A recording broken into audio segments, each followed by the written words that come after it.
Well, just rolling up to the barn here, Don and Tom's barn. Just rolling up to Don and Tom's barn here. And this is the type of the project I usually would do with Adam. He's just, it's his birthday tonight, and he's at a car show with his girlfriend. I'm going to send him a text a little later, letting him know I'm working on it if he's coming back this way. I don't know how far I'm going to get tonight. Tonight wasn't exactly the most thought out plan. I just had this kind of bug in me, just going, you know, I just want to get that thing going, even if I just get it started tonight. Because if I get it started, I'll finish it.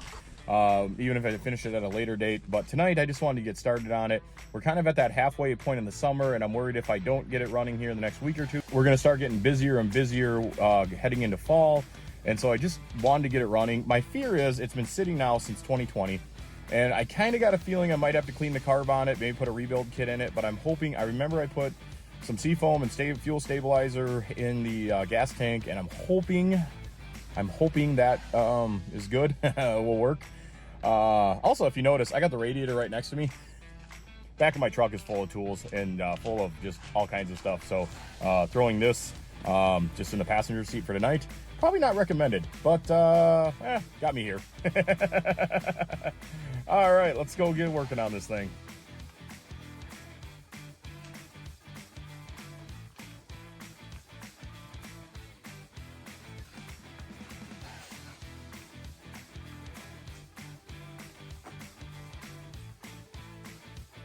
So it's kind of funny because behind these doors is a project I've been waiting for parts on for 2 years. Really?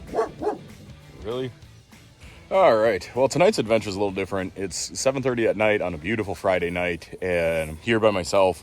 And I'm going to start working on a project that I started. Oh, I don't even know how to explain this. Started a couple years ago. So we're sitting here on a beautiful July day in a barn, which is not really where any farmer wants to be, but this is a little different. Instead of stacking hay bales like I would have done it as a kid, I'm actually here with my nephew Corbin, the one and only, a radiator, an antifreeze, sitting next to a Chevy 83 square body that needs a radiator. It's kind of one of those bittersweet things that seem to only happen to me in my life. We had two trucks in here. We had a 76 Ford, and then we also had this square body.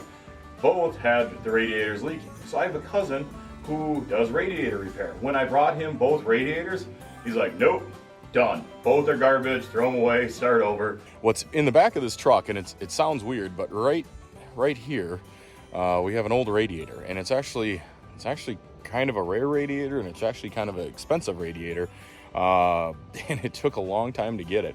We drove this truck, I think 18 and 19 for sure, and just had a lot of fun with it. It was a fun cruiser, and then we noticed it was leaking antifreeze. So then I sent this radiator off. I have a cousin that does radiator repair, and I sent this radiator off along with the radiator for Heavy Chev, and had him check them out. Well, the Heavy Chev one, he said, dude, that one's junk. Buy a new one. It's okay. Start new. And I thought the goal was going to be to buy a new one for the Ford. Now, I learned a whole bunch about radiators, and that's what kind of leads up to this one being a little rare. This is a 1976 build date, 1977 model sale vehicle. And believe it or not, that matters. This is actually a West Coast truck. This truck was built in the Ford West Coast truck manufacturer. I'll look that up. But this truck was actually, it wasn't a camper special, but it was considered their heavy tow option. And it turns out this truck has kind of a rare feature, and that is that it has the Superflow radiator. And that led to a whole bunch of headaches because a regular standard radiator didn't quite fit in it, and nobody was making the Superflow radiator because we were in the middle of the whole pandemic thing, and with supply chain shortages and everything else, I waited a long time to get this radiator.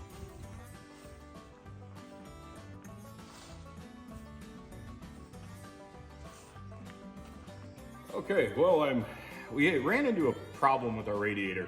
I went and picked it up out of the back of that pickup, and we thought we were storing it there for safekeeping, and we did. We did a pretty good job, but actually when I got it flipped up, I could see where something had leaned up against it or got set on it because there were some pins here that were damaged, and I'm just here straightening these out. Not a big deal. Working on this truck brings back a whole lot of memories. The backstory on this truck, I had a friend move out to California, and he was trying to get his furniture out there and his tools. He had lived out there for about a year and a half, and he knew that he was going to stay out there.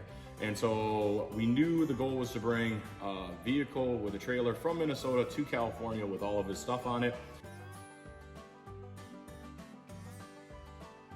And then in my mind, single guy mind here, I was like, well, if I'm gonna do that, I wanna bring a pickup back, or I wanna bring something cool back. And I found this old F-250, 77 Ford F-250, 4.6 C60, two-wheel drive. And it was in fairly decent shape. I found it on a Craigslist ad for $2,000 out there. And I remember calling my friend like, hey man, go check this out. You know, will you check this out for me? And he actually, went and looked at it, called me back. He's like, hey, this thing's cleaner than it looks. He's like, the pictures don't do it justice. And it was a whirlwind of a trip, but it was a lot of fun.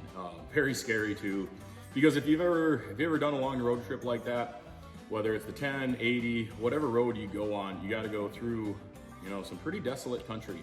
And you don't always know where the next fuel stop's gonna be. You don't always know where the next parts place is gonna be. You'll see signs that say 60 miles to the next fuel stop, and they're not joking. And I remember once I got over or through the Rockies, it was just peace of mind. So I'm like, all right, cool. I know from here on out, every mile I head back east, I'm gonna only have more parts places, more tire places, more fuel places, etc. I remember getting that hotel room in Tulip and just being like, oh, I made it. The worst part of the trip is over.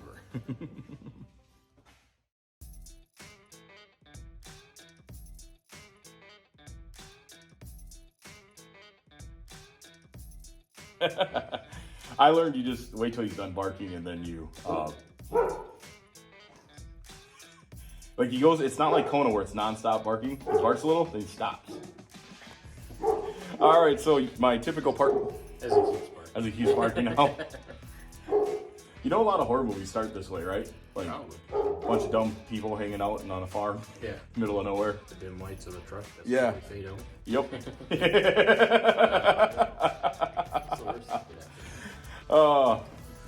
another truck out there that starts. Yeah, one of them Simstar, right? Yeah. Like that's the fatal flaw with the horror movies. They only have one vehicle.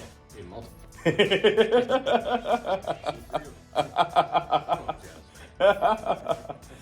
Well, we're here working on the 77, and Adam and his girlfriend, No Name, stopped in just to see how the progress was going. And pretty good. We got the radiator in and almost bolted in, but the parts list, like always, is kind of growing a little bit. But me and Adam were just reminiscing about all the good and bad memories. When we got this truck running in 2019, I was going through just a crappy workload time frame in life. I think that's a good way to put it. One of the facilities we do a lot of work with was on this temporary system, and it was just horrible because we had to get a semi-load a day above all our other work into a field. And 2019, we set the record in this area for the wettest 12 months ever in record, which made everything horrible. And one of the ways we offset that like horrible stress and just sleepless nights was working on this truck. You gotta admit, just walking around a little bit, does it remind you of high school at all? Mm-hmm. Yeah? Yeah, definitely.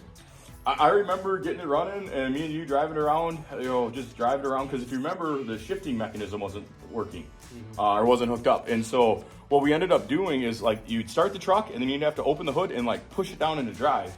Yeah. And then, so nice to drive it. Kind of. Sitting in there holding the brake, the other one's got a kick for you. I figured out how to cheat it though. Like because I disconnected the safety switch, and then I would just leave it in drive. So I'd literally drive it to town, just like crank the wheel so it couldn't roll away, and then just fire it up and drive, and away you went. I didn't care. Like, you're not stopping me. I'm driving this. The rest of life sucks right now, so I'm driving this. It makes it better.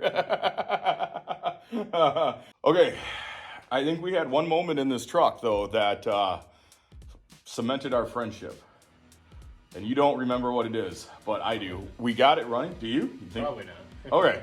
I will when you say it. We got it running in the shop, and it was like March, early April, and we got hit with like a crazy snowstorm. But we took it out, drove it. I think you were driving it, because I think you called me and said it died on the road. And then we grabbed 30/20 and pulled it home. Yep. I think that was our first pull home together. Start with me. It's been a couple. Oh, that's my only fear with this thing sitting. It's been sitting for a couple years now, and I wanted to get it running because that's my only fear is, we were talking about it a little earlier, that hopefully we fire it up, everything drives good, and like a seal didn't start leaking and it didn't start, spraying oil everywhere. So far, there's only one problem that I see, and that's the front of that AC clutch. We have Freon and oil coming out of the front shaft of the AC clutch, and which isn't the end of the world because it's the sand-in, updated sand-in kit, so I can get a pump pretty cheap. But that's the only thing I've seen so far where I was like, oh no, crap. Because we actually had the air conditioning working on this truck, and it's pretty cool. It was nice. Yeah. It will be again, one way or another. We might throw new parts in it, but it will be working again, and it'll be nice again. A lot of good memories with this truck. It's going to be fun getting it back going. I don't know, it's just cool tonight working on it. It's funny because like Heavy Chev was right in front of this, and we did a video on it earlier, about a year and a half ago, called What's in the Barn. And when I first walked in here, I think I walked over some bolts that were meant for that truck. Probably. Wasn't surprised. Like we couldn't find these, and then a year and a half later, they're right there. They're on the ground. Yep. They're where normal stuff is. All right, I think I'm gonna pack things up and we'll finish this up tomorrow. Yeah. Cool. Until tomorrow. Well, we're ending the night in good shape. I got the radiator in, and I just got to connect one more line, and I need a couple miscellaneous nuts and bolts. And then it's really kind of funny because there's one thing I forgot, and I didn't notice it till now. You can see the top of the radiator there. I'm actually missing a radiator cap, so we need to hit the parts store up.